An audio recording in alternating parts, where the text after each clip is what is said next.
Bien-aimés frères et sœurs, je vous salue encore une fois. Nous continuons avec le discours que nous n'avons pas pu terminer. Mystère femme, une tireuse de ficelle. Et nous lisons dans Apocalypse chapitre 17, le verset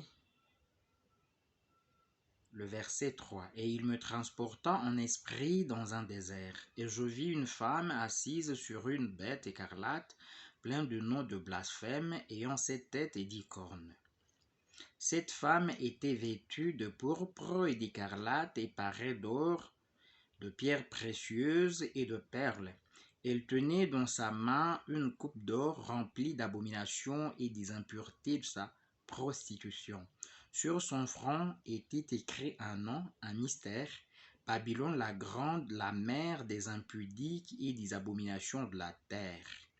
Seigneur notre Dieu, merci pour ce temps, merci pour ton amour, merci pour ta bonté.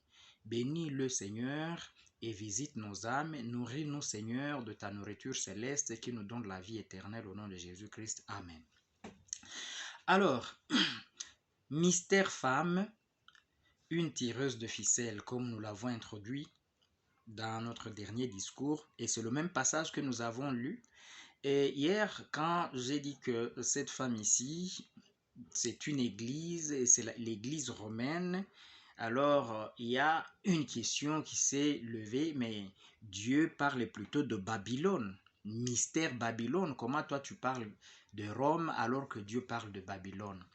Alors pour répondre à cette question, nous irons dans Daniel chapitre 2. Allons dans Daniel chapitre 2 directement pour trouver la réponse à cette question et voir pourquoi c'est Babylone.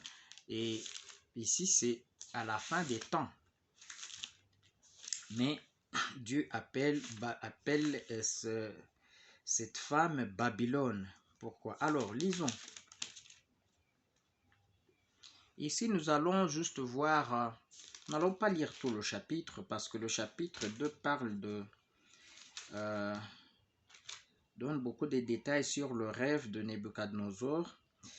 Alors, nous allons peut-être commencer dans le verset 37, juste là où je veux montrer pourquoi c'est Babylone. Ô roi, tu es le roi des rois, car le Dieu des cieux t'a donné l'empire, la puissance, la force et la gloire. Il a remis entre tes mains en quelques lieux qu'ils habitent les enfants des hommes, les bêtes des champs et les oiseaux du ciel, et il t'a fait dominer sur eux. C'est toi qui es la tête d'or. Bon, on peut juste lire ce verset. Donc, Babylone, ici, le rêve de Nebuchadnezzar, il avait vu une statue d'un homme. Un homme, comme vous savez, l'homme a une tête, il a une poitrine, des membres, et tout ça. Alors, cet homme-là, il contenait en lui tous les pouvoirs ou les empires qui allaient se succéder sur la terre. Et la tête de cette statue, c'est Babylone. Alors, je vous disais déjà que tous les pouvoirs qui se sont succédés sur la terre sont exercés par un seul homme. C'est cet homme-là que Nebuchadnezzar a vu. Et vous voyez que la tête de cet homme, c'est Babylone. Donc, si la tête, en fait la tête, c'est ça la personne. Si moi je m'appelle Lwaboshi, donc même mes mains, mes membres, ce sont les membres de Lwaboshi.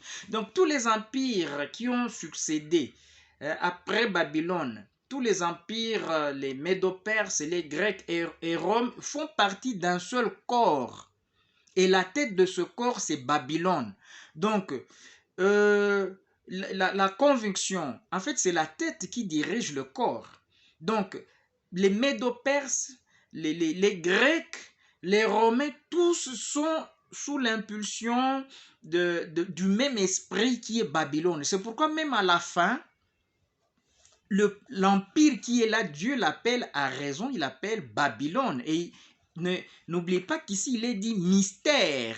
Donc, c'est Babylone, mais un mystère. Ce n'est pas cette Babylone de Nebuchadnezzar, mais c'est une Babylone qui est un mystère et il faut de l'intelligence. D'ailleurs, là en bas, il est écrit, c'est ici l'intelligence qui a de la sagesse. Donc, ce sont des mystères et c'est Dieu qui nous ouvre l'esprit pour comprendre les Écritures.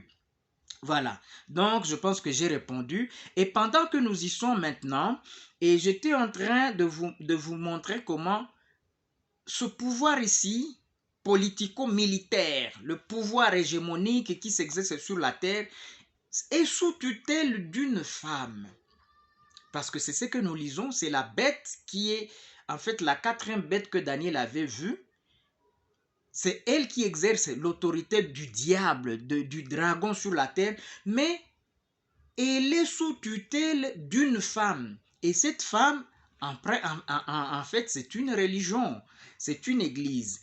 Alors, je vous avais promis de vous montrer cet ordre-là mondial, du pouvoir qui contrôle toute la terre, mais qui est sous tutelle d'une femme. Qui a fondé ce pouvoir? Parce que c'est le système qui est établi sur la terre depuis le serpent. Dieu avait donné l'autorité à l'homme. Et il avait fait la femme pour être une aide à l'homme. Mais le serpent a poussé la femme à être au-dessus de l'homme.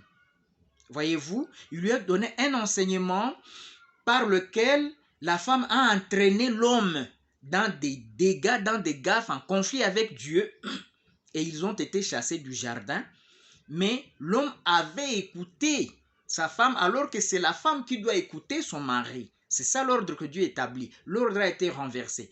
Et Dieu a recadré la femme parce qu'elle était sa fille. Il l'a recadrée. Tes désirs se tourneront vers ton mari, il dominera sur toi. Ça, c'est la parole de Dieu. Mais l'ordre que le diable avait déjà établi sur la terre, cet ordre-là n'obéira pas à Dieu. Ce sont les enfants de Dieu, les filles de Dieu seuls qui obéiront à leur père, à leur Dieu et qui se soumettront à leur mari. Mais la femme déchue, la femme qui est issue du péché, elle n'obéira pas à Dieu. Même si elle fait semblant d'obéir, même dans les coulisses, elle cherchera toujours à diriger son mari. Et c'est ce que le monde aujourd'hui, parce que on veut souffler le chaud et le froid, en même temps on veut montrer qu'on est enfant de Dieu, qu'on est fille de Dieu, qu'on obéit à Dieu, mais comme on n'a pas cet esprit de Christ, parce que c'est seulement par l'esprit de Christ qu'on peut obéir à Dieu. La Bible dit, ceux qui sont conduits par l'esprit de Dieu sont fils de Dieu. Seuls ceux qui sont conduits par l'esprit de Dieu peuvent obéir à la parole de Dieu. Les autres peuvent faire semblant, peuvent faire les artifices, mais ils ne le seront pas parce qu'ils n'ont pas l'esprit de l'obéissance. C'est ainsi donc que depuis, la femme essaiera de feindre, d'obéir à Dieu, mais quand elle est de la semence de l'émancipation, même dans les coulisses, elle va diriger l'homme. C'est l'homme qui va passer avec sa puissance, montrer sa virilité alors qu'il est sous tutelle. Et c'est ce que je voulais que nous puissions examiner avec l'exemple du premier empereur de la terre. Lisons, nous avons lu dans Genèse chapitre 10. Genèse chapitre 10. Nous avons lu à partir du verset 8. Couche engendra aussi Nimrod. C'est lui qui commença à être puissant sur la terre. Voilà. C'est là le commencement de l'impérialisme mondial, l'ordre mondial, c'est-à-dire que le monde soit dirigé à partir d'un seul siège. C'est Nimrod qui introduit cet ordre. Voici ce qui est dit de lui. Il fut un vaillant chasseur devant l'Éternel. C'est un conquérant. C'est lui qui fut le premier à commencer à guerroyer sur la terre, à mener des expéditions de conquête pour soumettre. Parce qu'à ce moment-là, chaque homme était roi dans sa maison, dans son clan, voyez-vous. Mais lui, Nimrod, va amener tous les chefs, s'il faut les appeler les rois, sous son autorité, afin que le monde n'ait qu'une seule autorité. Celui qui introduit ce système, c'est Nimrod. Celui qui commença à être puissant sur la terre. Il fut un vaillant chasseur devant l'Éternel. Est-ce que vous comprenez ça? Un vaillant chasseur devant l'Éternel. Donc, un conquérant jusqu'à ce que même l'Éternel, il le voit, il dit, en tout cas, celui-ci, c'est un vaillant conquérant, c'est un vaillant chasseur. C'est pourquoi l'on dit, voilà, c'est pourquoi l'on dit, et ça, vous le trouvez dans toutes les légendes de l'Antiquité. On a célébré cet homme comme Nimrod, vaillant chasseur devant l'Éternel. Il régna d'abord sur Babel. Déjà dans le chapitre 11, vous allez voir l'histoire de la tour de Babel. Donc c'est Nimrod qui régnait là-bas, qui avait ce projet, qui avait lancé ce projet-là de bâtir la tour de Babel pour concurrencer Dieu. Il régna d'abord sur Babel, Érec, Akkad et Calné, au pays de Shinéar. De ce pays-là, sortit Assur, il bâtit Ninive, Rehoboth, Hir, Calak.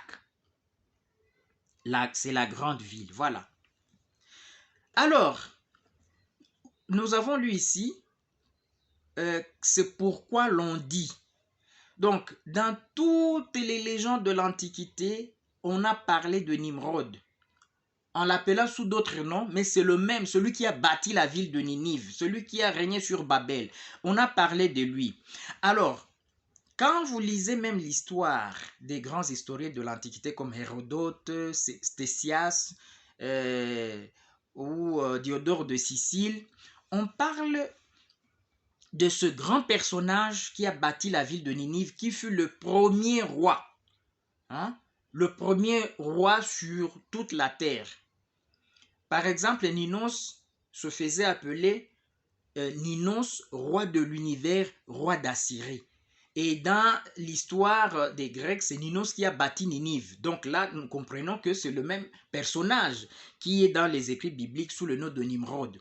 Alors, ce Ninos, quand vous lisez dans l'histoire et dans les légendes, il nous est rapporté que le premier grand exploit de Ninos ou Ninus, que nous connaissons dans la Bible comme Nimrod, c'est le fait d'avoir bâti la ville de Ninive. C'était une grande ville, c'était la plus grande ville habitée de l'époque, dans le monde entier. La ville de Ninive était une ville très célèbre. D'ailleurs, Ninive, c'est de son nom de Nimrod ou Ninos que la ville a été baptisée Ninive. Ça, c'était son plus grand exploit. Et puis, on nous rapporte son deuxième plus grand exploit. Et là, suivez très bien. On dit que le deuxième plus grand exploit de sa vie, c'était le fait d'avoir épousé Sémiramis. Je pense que ça, c'est très intéressant. Qu'on mentionne parmi les exploits d'un grand roi, le fait d'épouser telle femme. Et cette femme-là, c'est Sémiramis. Alors, pourquoi c'est un grand exploit? En fait, c'est parce que Sémiramis était une femme extraordinaire. De même que Nimrod était un homme redoutable, un homme qui sort de l'ordinaire, un géant. D'autres rapportent même qu'il il était un géant de plus de 3 mètres, il avait des doigts 6 doigts de 20 cm chacun. Donc un homme qui sortait de l'ordinaire. Il dressait des léopards et les amenait avec lui dans ses conquêtes. Il a assuré la protection à l'humanité, parce qu'à ce moment-là, il y avait des bêtes sauvages qui venaient faire ravage, terroriser les gens. Mais lui, c'est lui qui fut le premier à construire des tours autour des villes, des remparts, et les villes étaient protégées contre les bêtes sauvages. Et avec ses conquêtes, il chassait ces bêtes sauvages, même des monstres. Lui-même, il était de grande taille et il avait des techniques de guerre par lesquelles il arrivait à abattre les bêtes sauvages. Et déjà, l'humanité de son époque le prit comme un messie, comme un sauveur qui est venu atténuer leur souffrance. Mais maintenant, il y avait aussi une autre femme qui était d'abord considérée comme une déesse. De par sa beauté, elle était désarmante. Alors, cette femme-là, c'est Sémiramis. Et là, c'est là que vous verrez que la loi des affinités. Adam, Dieu avait promené devant lui tous les animaux, mais il n'avait pas trouvé une compagne.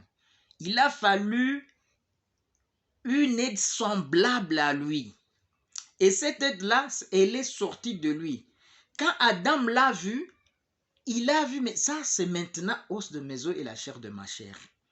Alors, Je pense qu'avec Nimrod, c'était pareil. Un homme redoutable, extraordinaire.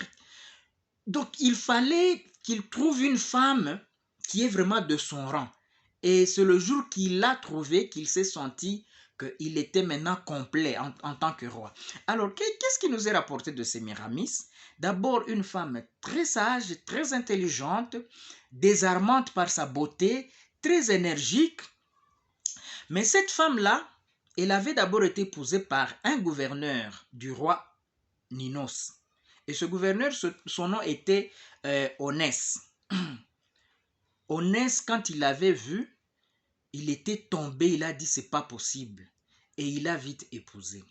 Maintenant, Onès, il est envoyé dans une mission d'expédition pour assiéger la ville de Bactre.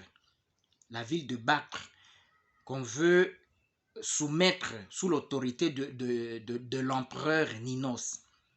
Maintenant, cette ville n'était pas facile à prendre. Et la situation va s'enliser. Ils sont là-bas, le siège traîne longtemps jusqu'à ce que Ninos sent que sa femme lui manque. Il va l'envoyer le rejoindre là au siège.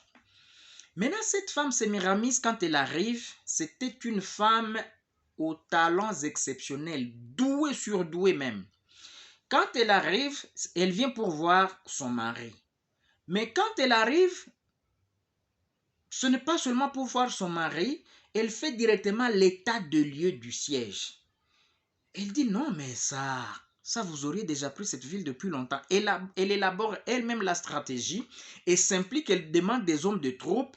Avec ces hommes, lui-même, elle s'occupe. Elle escalade même le rempart et avec sa stratégie élaborée, la ville de Bactre est prise.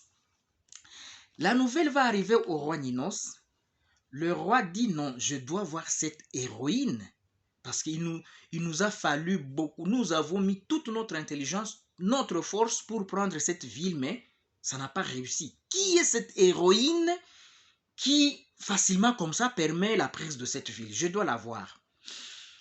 Ninos reçoit la nouvelle et il doit aller avec sa femme auprès du roi pour être reçu, pour que la femme puisse féliciter la héroïne qui a permis la prise de Bactre.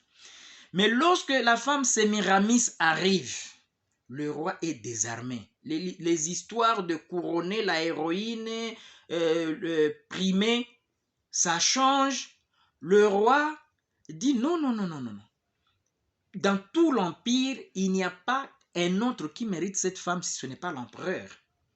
Et il dit à Onès, gouverneur, cette femme ici, c'est la femme de l'empereur. C'est la femme de Ninos, roi de l'univers, roi d'Assyrie. Ce n'est pas la femme d'un gouverneur. Alors moi, je te propose, je vais te donner ma fille, la fille du roi de l'univers, roi d'Assyrie, la princesse, elle sera ta femme. Mais celle-ci, tu me la laisses. Vous comprenez? La femme qui était déjà mariée. Onès objecte, il dit c'est pas possible. Ma femme, je l'aime beaucoup, je ne peux pas la donner. Mais la demande du roi se transforme en menace. Alors, comme Onès ne peut pas résister aux menaces du roi, mais aussi ne peut pas supporter de voir le roi prendre sa femme, il va aller se suicider. Et c'est ainsi que le roi Nimrod ou Ninos va récupérer Sémiramis. Mais j'ai oublié de vous dire que cette femme ici, tout le temps qu'elle vivait à côté de Onès, son mari, elle l'avait déjà subjugué par ses avis. Donc, il est dit que chaque fois que Onès suivait ses avis, il réussissait dans ses plans et dans ses projets. Et chaque fois qu'il essayait d'ignorer les avis de Sémiramis, il échouait. Alors, il était devenu comme une marionnette de Sémiramis parce qu'il ne pouvait rien faire si ce n'est pas Sémiramis qui lui dit que fais ça comme ça, fais ça comme ça. Il était déjà subjugué, dompté par son mari. Alors, ce qui se passait avec le gouverneur Onès, après sa mort, ça se transpose sur le roi Ninos ou Nimrod. Nimrod verra que cette femme vraiment, elle est inspirante. D'abord, elle était elle-même spirituelle, elle était en communication avec les mondes des esprits, elle était une prophétesse. Alors, Chaque fois qu'elle donne des conseils, des avis à Nimrod et que Nimrod suit ses conseils, tout va bien et là, il a du succès. Et quand il ignore, les choses ne marchent pas. Donc Nimrod lui-même deviendra une marionnette de Sémiramis ou sera sous tutelle.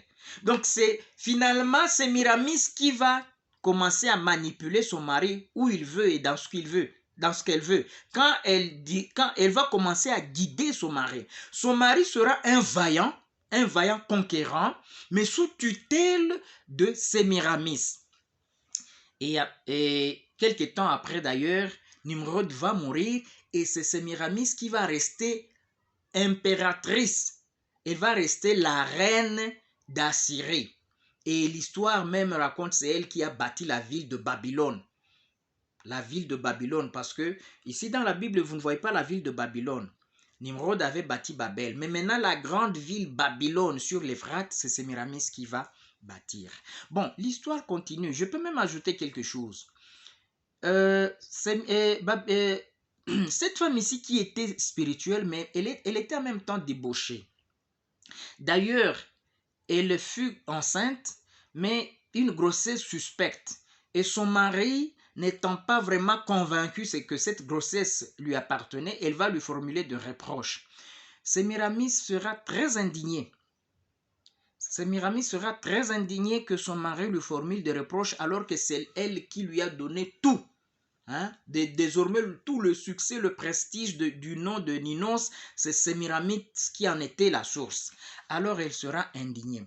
Comme c'est elle qui était la souveraine prêtresse ou sacrificatrice, et qu'elle était même prophétesse, elle dirigeait les prophètes, elle dirigeait les sacrificateurs, et dans les cérémonies, les rites sacerdotales, c'est elle qui dirigeait. Elle était comme l'intermédiaire entre les dieux et les hommes.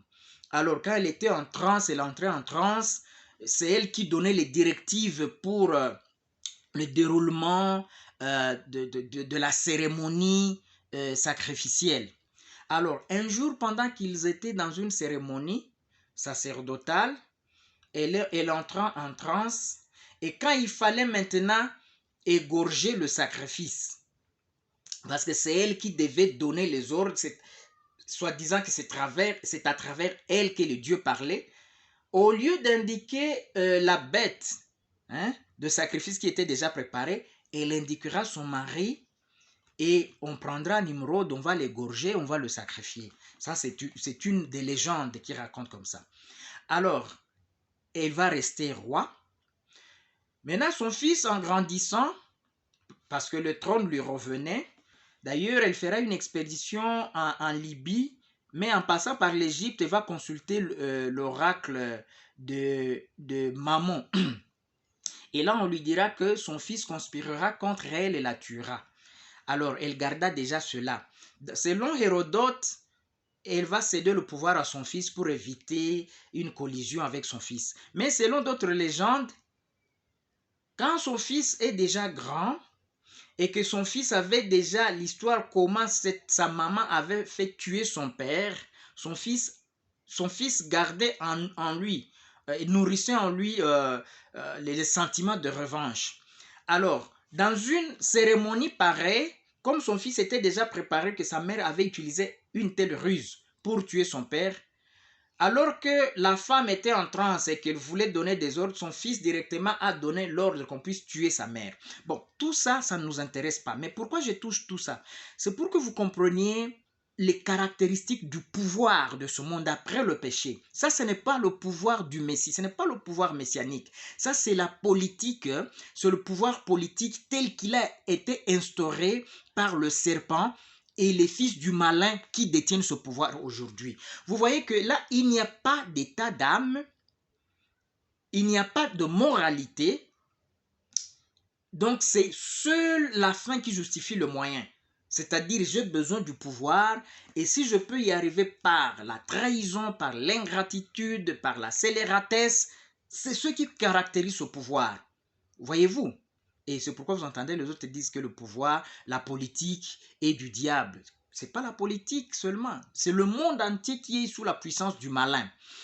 Alors, voyez donc, ce que je voulais vous dire, c'est quoi?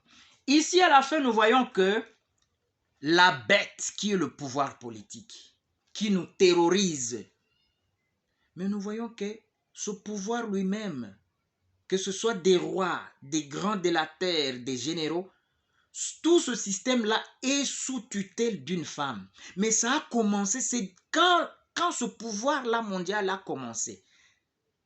C'est par Nimrod, quand ce pouvoir a commencé, c'est comme ça que le pouvoir était caractérisé. Nimrod était un grand homme, mais sa déesse, il avait une déesse qui était Sémiramis, une femme.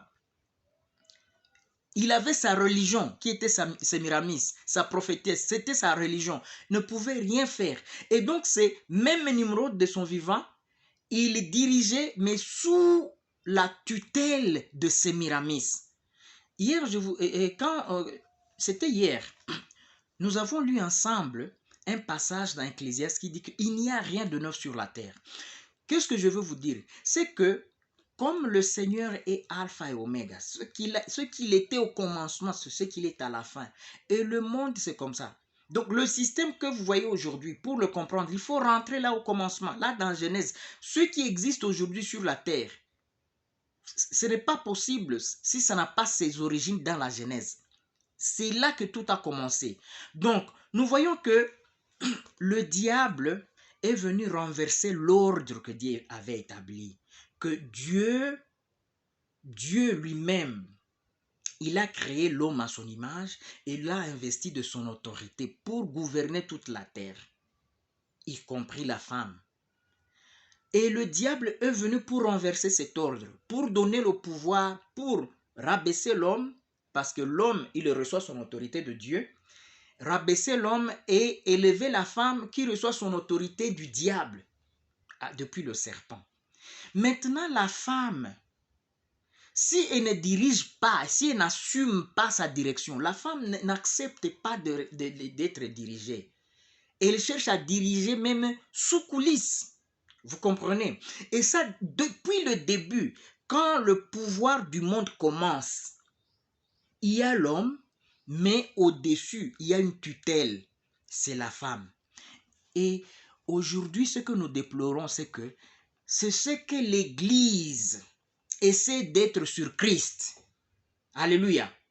C'est ce que nous devons déplorer. L'Église ne veut pas accepter sa place d'être soumise à Christ, d'être soumise à sa parole. L'Église parle du nom de Jésus, mais veut exercer l'autorité sur la parole de Christ.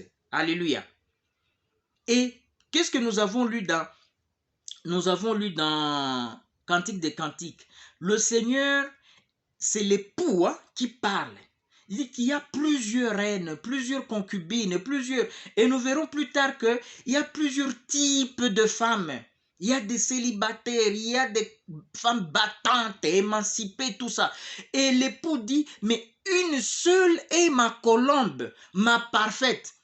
La femme qui a accepté de garder sa position que Dieu lui avait donnée. Et là, je parle de l'Église, qu'elle doit se soumettre à l'époux.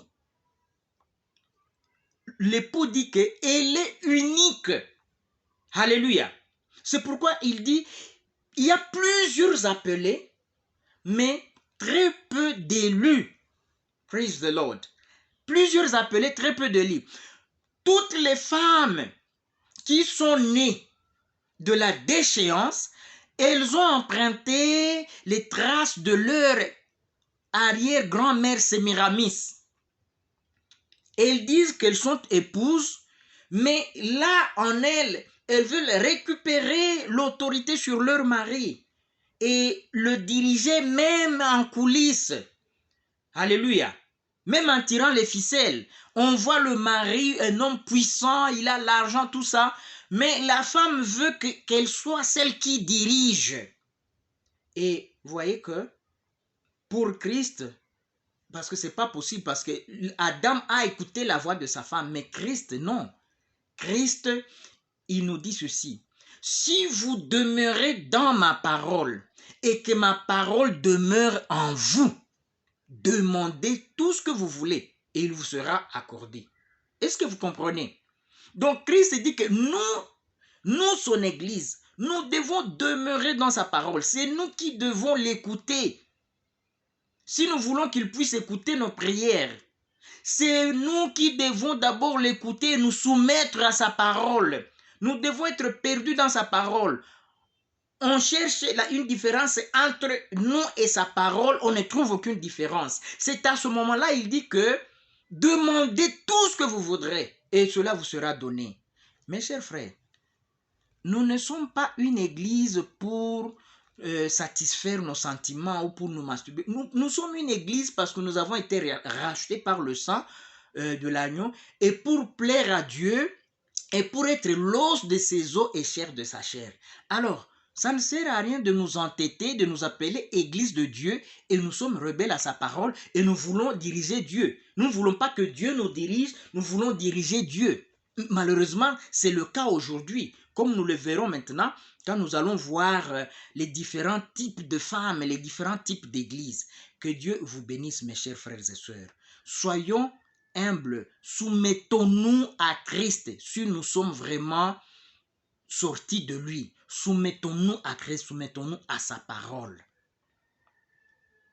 Que Dieu vous bénisse. Que Dieu vous bénisse abondamment. Ne manquez pas de partager, ne manquez pas d'aimer, posez des questions, intervenez en commentaire et surtout, abonnez-vous. Merci beaucoup.